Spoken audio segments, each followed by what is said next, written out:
We are back on what's proving to be a busy Friday here in New York and elsewhere. In addition to the details we just learned before the break about the investigation into the downing of Egyptian Air Flight 804, we've been covering a breaking news story in our nation's capital. Single suspect shot, taken down outside a guard location. Let's call it 2 buildings away from the White House, but in the White House complex.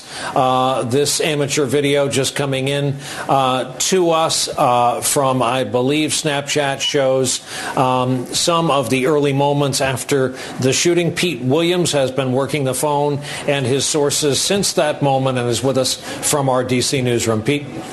Right, so these pictures would appear to be taken from a number of different places, some close to the White House, some not so close. What you're looking at right now is the police search of a car which is believed to belong to the man who approached the White House with the gun. It's pretty well over. They've opened the doors, the trunk, the hood. They've looked all through it. This is the beginning of what will be a long process to investigate what brought this man to Washington. But let's back up here. We're now told that this happened almost 2 hours ago at 3:06 when a white male, we're told in his early 30s, approached a checkpoint on the west side of the White House grounds. When he walked up, we're told by law enforcement officials, and by the way, I don't know as you look at some of these pictures whether some of these are current or some of these are earlier pictures, and you might ask yourself if it's over, why are all these guys standing around with guns? And the simple answer is, until they're certain there was only one person involved, that's sort of standard procedure. But in any event, this man walks up with a weapon. We think from the witnesses that we've heard from that it was a handgun. He had a weapon drawn. He was repeatedly told by uniformed Secret Service folks at the White House checkpoint to lower the weapon, put it down, get down on his hands and knees. He did not follow any of those commands, and so a Secret Service agent shot him once in the chest. They recovered the gun. They rendered medical aid. They summoned help, and he was transported to a hospital, George Washington University Hospital, which is about 5 or 6 blocks away, and I have not heard what his condition is. Others may know.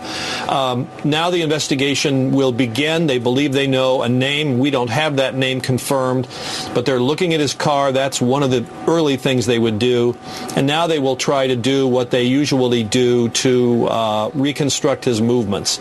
They'll look for receipts and try to figure out where he was in the days. This suggests to me that they believe he's from out of state or out of the district anyway. They will try to figure out what he was doing in the days leading up to this. They'll search his house. They'll talk to his relatives. Those are all things to come in the days and hours to come here. But these are earlier pictures now. Use sort of the state of readiness. Those people are standing up on the White House all the time. Whenever something like this happens, they all, in essence, sort of go to battle stations until they know what the situation is and everything can be calmed down. But that's our best sense of what happened here. Yeah, Pete, I've been cautioning that shot of the guy on the White House roof waving his tripoded weapon back and forth. He's using his sight optics.